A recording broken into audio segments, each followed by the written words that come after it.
News at 9। Let's mic समाचारों के साथ मैं महेश सिंह। रूस के राष्ट्रपति व्लादिमीर पुतिन 4 और 5 दिसंबर को भारत की राजकीय यात्रा पर आएंगे। प्रधानमंत्री नरेंद्र मोदी के निमंत्रण पर यह दौरा हो रहा है। इस दौरान दोनों नेता व्यापार समझौतों पर हस्ताक्षर करेंगे और रूस भारत संबंधों के सभी पहलुओं के साथ साथ क्षेत्रीय और अंतर्राष्ट्रीय मुद्दों पर भी चर्चा करेंगे। क्रेमलिन के विदेश नीति सलाहकार यूरी उशाकोव ने कहा है कि पुतिन की यह यात्रा द्विपक्षीय मामलों और अंतर्राष्ट्रीय मुद्दों पर गहन बातचीत का अवसर प्रदान करेगी। यह यात्रा ऐसे समय हो रही है जब फरवरी 2022 में यूक्रेन पर रूस के हमले के बाद भारत और पश्चिमी देशों के संबंध तनावपूर्ण है। अमेरिका ने भारत पर आरोप लगाया है कि वह रूस के युद्ध प्रयासों को आर्थिक मदद दे रहा है। पाकिस्तान में पूर्व प्रधानमंत्री इमरान खान को लेकर बड़ा सियासी बवाल खड़ा हो गया है। उनके बेटे कासिम खान ने सोशल मीडिया प्लेटफॉर्म एक्स पर दावा किया है कि जेल में बंद इमरान खान के जिंदा होने को लेकर कोई ठोस जानकारी नहीं मिल रही है।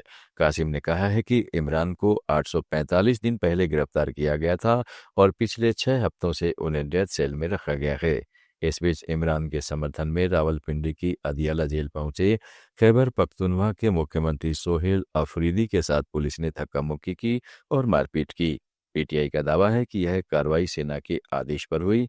अफरीदी ने चेतावनी दी है कि अगर इमरान की सेहत और सुरक्षा पर उठे सवालों का जवाब नहीं मिला तो वे बड़े विरोध प्रदर्शन करेंगे। इमरान खान की बहन ने भी परिवार में डर का माहौल होने की बात कही है। वहीं जेल प्रशासन का कहना है कि इमरान खान की तबीयत ठीक है। हालात पर देश भर की नजर बनी हुई है। Let's mic news at 9। White House के पास गोलीबारी के बाद ट्रंप प्रशासन ने ग्रीन कार्ड्स की जांच कसी। यूएससीआईएस डायरेक्टर जोसेफ एर्लो ने कहा है कि राष्ट्रपति ट्रंप के आदेश पर अब हर चिंताजनक देश से आए इमिग्रेंट्स की ग्रीन कार्ड की सख्ती से दोबारा जांच होगी। उनका कहना है कि अमेरिकी सुरक्षा सर्वोपरि है और पिछली बाइडेन सरकार की लापरवाह रिसेटलमेंट पॉलिसी की कीमत अमेरिकी लोगों को नहीं चुकानी चाहिए। नई पॉलिसी गाइडेंस के तहत 19 हाई रिस्क देशों के नागरिकों के ग्रीन कार्ड की समीक्षा की जाएगी। इन देशों में अफगानिस्तान, म्यांमार, ईरान, लीबिया और वेनेजुएला शामिल है। भारत समेत अन्य देशों के नागरिकों पर इसका असर नहीं पड़ेगा।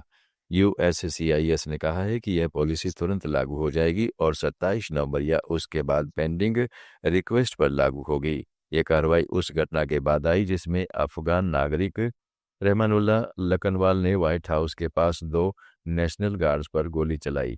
इस गोलीबारी में यूएस आर्मी स्पेशलिस्ट सारा ब्रेक्सटॉन की मौत हो गई और US air force staff sergeant Andrew Wolf गंभीर रूप से घायल हुए।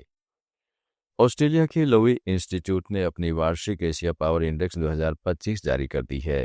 रिपोर्ट में चीन को एशिया की प्रमुख शक्ति के रूप में दिखाया गया है, जबकि भारत लगातार ऊपर बढ़ रहा है और अब मेजर पावर श्रेणी में पहुंच गया है। संयुक्त राज्य अमेरिका शीर्ष पर है, लेकिन पिछले वर्षों की तुलना में इसका प्रभाव कम हुआ है।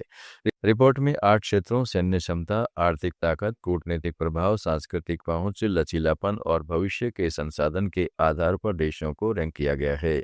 भारत ने 40.0 स्कोर के साथ अपनी बढ़ती शक्ति दिखाई है, जबकि रूस ने यूक्रेन युद्ध के बाद खोया हुआ प्रभाव दोबारा हासिल किया है। जापान, दक्षिणी कोरिया और ऑस्ट्रेलिया जैसे मध्य शक्तियां भी क्षेत्र में अपनी भूमिका मजबूत कर रही है। इस सूची में पाकिस्तान शीर्ष 10 से बाहर है और 16वें स्थान पर है। संयुक्त राज्य अमेरिका और चीन ही सुपर पावर श्रेणी में शामिल है। आप सुन रहे थे let's mic more than radio. Follow कीजिए हमें हमारे social media platform. It's time for news. It's time for more than radio. Presenting the first radio news app, Let's Mic. Let's Mic, a news-based app on your phone where you get to watch and listen news, talk shows, interviews, radio show podcasts. On Let's Mic, you get all relevant information of TV, print, radio, podcast, and digital. Let's Mic talks about every segment of life.